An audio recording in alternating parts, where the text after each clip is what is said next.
Shiv Sena UBT नेते आणि खासदार संजय राऊत यांनी आजच्या पत्रकार परिषदेत ट्रम्प प्रशासनाच्या नवीन ट्रम्प टॅरिफ धोरणावरून केंद्र सरकारवर जोरदार हल्लाबोल केला आहे.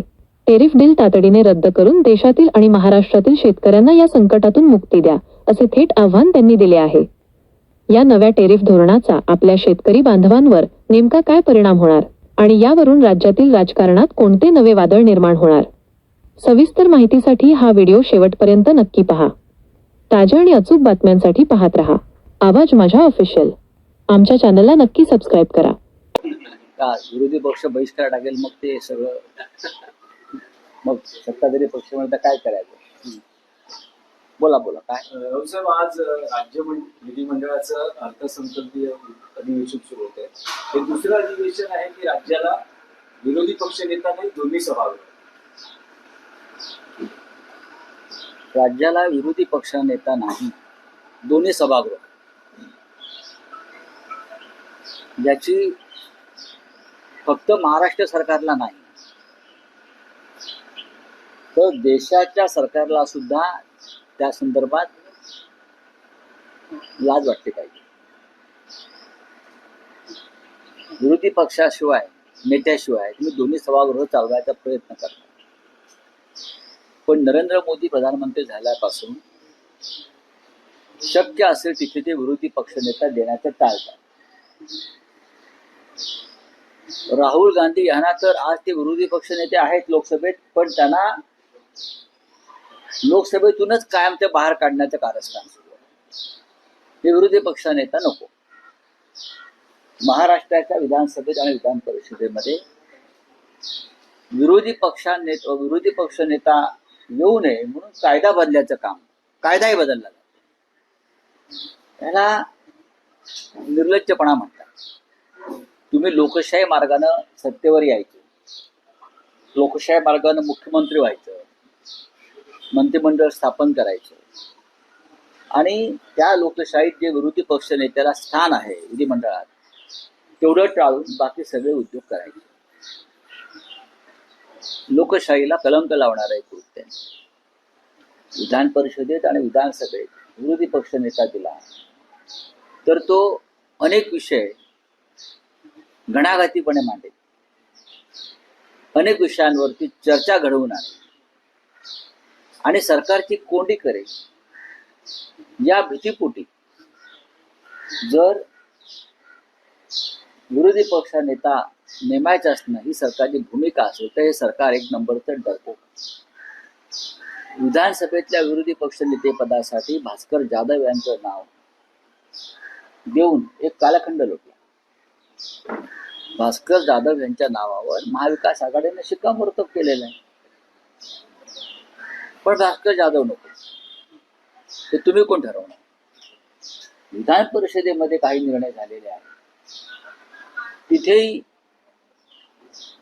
त्या पद्धतीनं विरोधी पक्षाला ते पद द्यायचं नाही यासाठी कारस्थानं केली जातात. हे महाराष्ट्राच्या ज्या मातीतून डॉक्टर आंबेडकर यांनी संविधान निर्माण केलं त्या राज्यामध्ये लोकशाहीची अशी गळचेपी आणि हत्या होत असेल तर त्याची इतिहासामध्ये नोंद होईल. काळ्याकुट्टशाही हे राज्याच्या मुख्यमंत्र्यांनी लक्षात घेतलं पाहिजे. या अधिवेशनात कोणकोणत्या मुद्द्यांवरती विरोधक प्रामुख्याने हे अधिवेशन गाजवतील?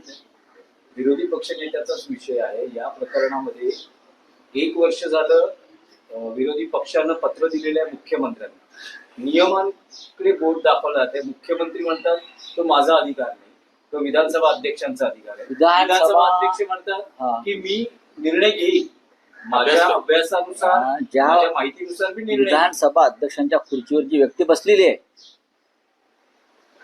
आणि त्या व्यक्तीचं जे पॉलिटिकल कॅरेक्टर आहे ते पाहता ते निर्णय घेतील की नाही हा पहिला प्रश्न आहे. आणि घेतला तर नक्की काय असेल ही सुद्धा शंका लोकांना आहे ना. जी व्यक्ती जमिनीचा कब्जा करण्यासाठी गावात जाऊन भानगडी करते ते विरोधी पक्ष विधानसभा अध्यक्ष आहे. जी व्यक्ती विधानसभेच्या अध्यक्षतेमध्ये बसून पक्षांतराच्या बाबतीमध्ये तद्दन खोटा आणि भंपक निर्णय देते संविधानाच्या विरोधात, त्यांच्याकडनं तुम्ही काय अपेक्षा करणार? त्याच्यामुळे माझं तर काय म्हणणं आहे की विधानसभा अध्यक्षांवरती अविश्वास ठरावच आणला पाहिजे. होऊ द्या चर्चा, ठीक आहे, तुमचं बहुमत असेल, पण विधानसभा अध्यक्ष ज्या पद्धतीनं वागताय, याला लोकशाहीच्या भाषेत म्हणायचं तर मनमानी आणि झुंडशाही, अशा पद्धतीनं विधानसभा किंवा विधिमंडळ चालवलं जात. तुमचा अधिकाराच्या गोष्टी सांगताय कोणाला? तुम्हाला अधिकार दिले कोणी? तुम्हाला अधिकार लोकशाहीनं आणि संविधानाने दिलेले आहे, आणि त्याच लोकशाहीनं आणि संविधानानं विरोधी पक्ष नेत्याची नेमणूक करण्याची भूमिका घेतलेली आहे. आणि तुम्ही म्हणताय मी पाहिन. तुम्ही कोण? तुम्ही आज आहात, उद्या नाही, पण या परंपरा तुम्ही तोडताय. हा, आणि त्या आसनावर बसून तुम्ही व्यक्तिगत स्वार्थ आणि व्यक्तिगत हित पाहताय, हे अनेकदा उघड झालंय. हाच मुद्दा विधानसभेत विधिमंडळात आला पाहिजे असं माझं म्हणणं आहे. राज्यसभेच्या उमेदवारांवर कुठेतरी आपल्यामध्ये संगत भूमिका अजिबात नाही. कारण तुम्ही एक भूमिका मानताय, नाही, माझी काही भूमिका नाही. एक वेगळी भूमिका मानताय. आदित्य ठाकरेंची वेगळी भूमिका नाही. आदित्य ठाकरे म्हणतात त्यात चुकीचं काहीच नाहीये. सर्वाधिक मोठा पक्ष आमचाच आहे ना. 20 आमदारांचा पक्ष आमचा आहे, हे आधी मान्य केलं पाहिजे. दुसऱ्या क्रमांकाचा पक्ष आहे काँग्रेस, त्यांचे 16 आहे, आणि राष्ट्रवादी काँग्रेसचे 10 आहे. त्याच्यामुळे जो निवडून जाणार आहे राज्यसभेचा खासदार, तो महाविकास आघाडी म्हणूनच जाईल. त्याच्यामुळे पहिला अधिकार हा शिवसेनेचा आहे. आदित्य ठाकरे याच्याविषयी वेगळं बोलले आहेत असं मला वाटत नाही, आणि ते चुकीचं असे मला वाटत नाही. नाही, पण राऊत साहेब तुम्ही म्हणतात काँग्रेस हायकमांडशी चर्चा नाही, करताय. राऊत साहेब तुम्ही सातत्यानं बोलता आहात की ज्येष्ठ नेते म्हणून शरद पवारांची इच्छा आहे तुमच्याशी उद्धव ठाकरेंची चर्चा झाली. आता प्रश्न असा आहे, माननीय शरद पवार साहेबांची इच्छा आहे असं मी म्हणालो, राईट? त्यात मी काय चुकीचं सांगितलं? ते ज्येष्ठ नेते आहेत, ते महाविकास आघाडीतले नेते आहेत, त्यांनी इच्छा व्यक्त केलेली आहे. आता त्याच्यावरती आम्ही सगळे मिळून एकत्र बसून निर्णय घेऊ, पण सर्वाधिक मोठा पक्ष म्हणून पहिला हक्क हा शिवसेनेचा, हे आधी स्वीकारलं पाहिजे. हीच चर्चा सुरू आहे, यात वेगळं काय आहे? पण राऊत साहेब, एक विषय आहे.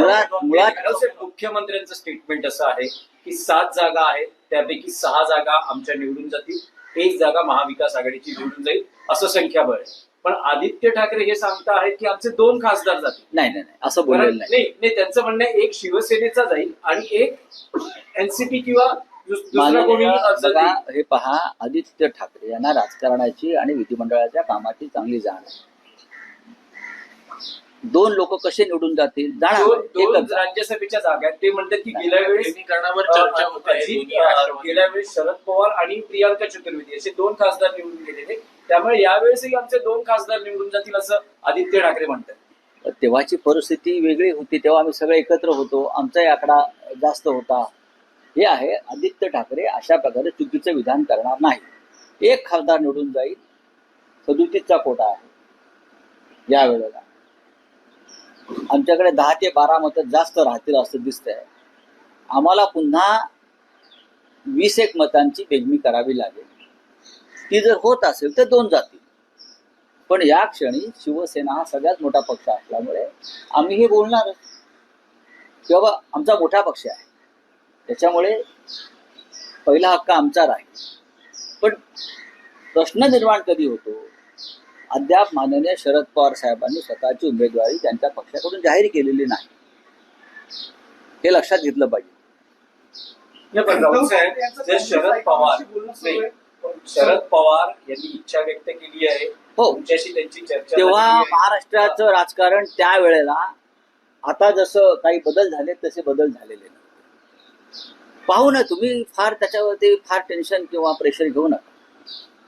महाविकास आघाडी जी आहे किंवा नेतृत्व जे आहे आमचं, हे सक्षम आहे निर्णय घ्यायला. नाही, पण एक स्पेसिफिक प्रश्न आहे की शरद पवार यांनी इच्छा व्यक्त केली आहे, ते जर राज्यसभेवर जाणार असतील तर अशा वेळेस शिवसेना उद्धव बाळासाहेब ठाकरे पक्षाची भूमिका काय राहील? त्याच्यामध्ये काँग्रेस पक्ष सुद्धा आहे ना, फक्त शिवसेना आहे का? 3 पक्ष एकत्र आल्याशिवाय ही निवडणूक होणार नाही महाविकास आघाडीची, हे मी वारंवार सांगतोय. पण तुम्ही तोच प्रश्न विचारताय, हे चुकीचं आहे. ही निवडणूक 3 पक्षांची आहे, आणि त्या 3 पक्षातला मोठा पक्ष शिवसेना आहे विधिमंडळामध्ये. दोन बोला. म्हणजे काँग्रेस असेल किंवा तुमचं बोलणं चालू आहे का दिल्लीतल्या ते बघू ना, ते बोलणं चालू असेल तर इथे कशाला सांगायचं आता. जेव्हा प्रत्यक्ष उमेदवारी अर्ज भरले जातील तेव्हा कळेल सगळ्यांना काय होत आहे. नाही मला माहिती. राऊतसाहेब, गेल्या 2 दिवसात महाराष्ट्र एक वेगळं चित्र बघतो आहे. काय? काल मालेगावात तुम्ही आणि दादा भुसे हे कोर्टात एकत्र होतात आणि हसत खेळत तुमच्यात संवाद झाला. परवाच्या दिवशी तुमचे माजी आमदार वैभव नाईक हे उद्योग मंत्री उदय सामंतांबरोबर एका टेबलवर जेवत होते आणि तिथेही हास्य विनोद होत होते. काही वेगळं घडते आहे का महाराष्ट्राच्या राजकारणात? ज्यांच्या बरोबर आम्ही बसतो किंवा कोणी कोर्टात कोणी जेवताना त्यांच्यामध्ये वेगळं घडवण्याची क्षमता आहे का? ते वेगळा निर्णय घेऊ शकतात का? हा प्रश्न तुम्ही त्यांना विचारा. या सगळ्यांचे निर्णय दिल्लीतून घेतले जातात, हे नाही घेऊ शकत. दादा भुसेंचा विषय पूर्णपणे वेगळा आहे. ज्या खटल्या संदर्भात आम्ही सातत्याने एकमेकांच्या विरुद्ध उभे होतो, तो मूळ खटला जो आहे हा अद्वै हिरे यांचा आहे आणि त्याच्यावरती मी भाष्य केलं. आता स्वतः अद्वै हिरे हे भारतीय जनता पक्षात गेले, त्याच्यामुळे तो खटला चालवायची जबाबदारी आता भारतीय जनता पक्ष. त्यावर तुम्ही ट्विट केलंय हत्याकांड. काय हत्याकांडांना त्यांना उत्तर दिलं. ते म्हटले की यांनी मी माफी मागितली नाही, मी खेद व्यक्त केला. कागद बघू शकता आपण की अद्वै हिरे यांचा खटला होता, त्याच्यामध्ये मी भाष्य केलंय. कोणाच्या भावना दुखावल्या असेल तर मी खेद व्यक्त करतो. खेद व्यक्त करणं आणि माफी मागणं हे दोन भिन्न शब्द आहेत. बरोबर, खेद व्यक्त केला आणि यापुढे खटला चालवायची जबाबदारी अद्वै हिऱ्यांची आहे, ही भूमिका आहे.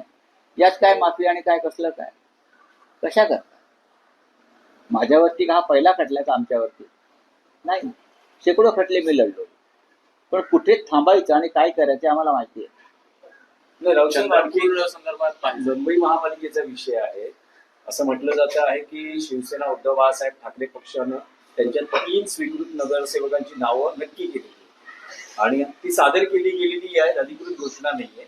पण त्यावरून मनसेतून काही प्रतिक्रिया येतात ते असं म्हणतात की कोट्या एक मनोवृत्तीची लक्षात माणसं घ्या, तुम्हाला त्यांच्याकडे काय स्वीकृत जर नगर तुम्ही मला ओळखत असाल तर तुम्ही एक मान्य केलं पाहिजे की मी माझ्या जीवनामध्ये कधीही महापालिकेच्या राजकारणामध्ये पडलो नाही. ज्याला या मुंबईत सुखानं राहायचं आहे राजकारणात, त्यांना महापालिकेत जाऊ नये. कोणत्याही सर्वच महानगरपालिकात काय चालते तुम्हाला माहिती आहे. तर आम्ही त्या तलावाच्या बाहेर असतो.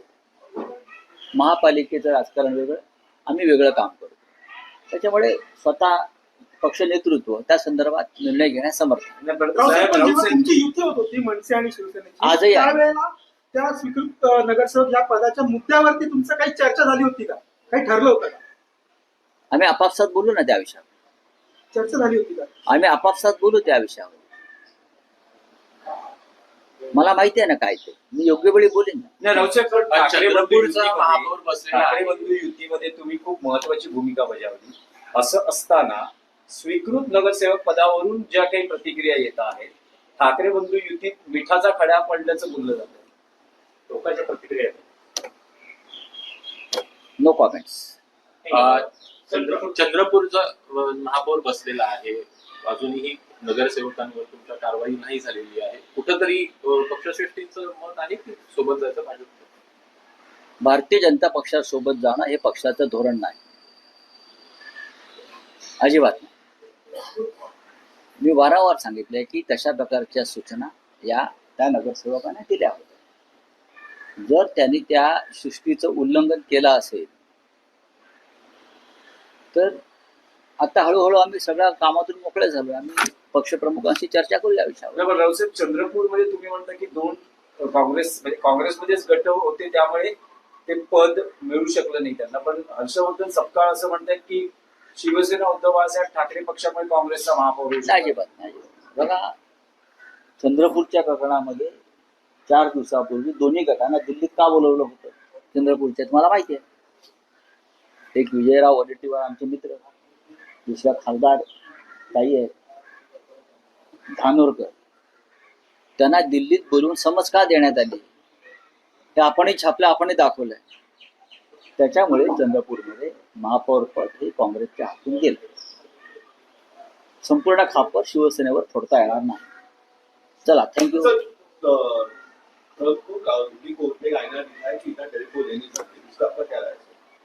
उसकी मेरी राय है कि उस आईने में हमारे सुप्रीम कोर्ट ने भी देखना चाहिए अपने आप को.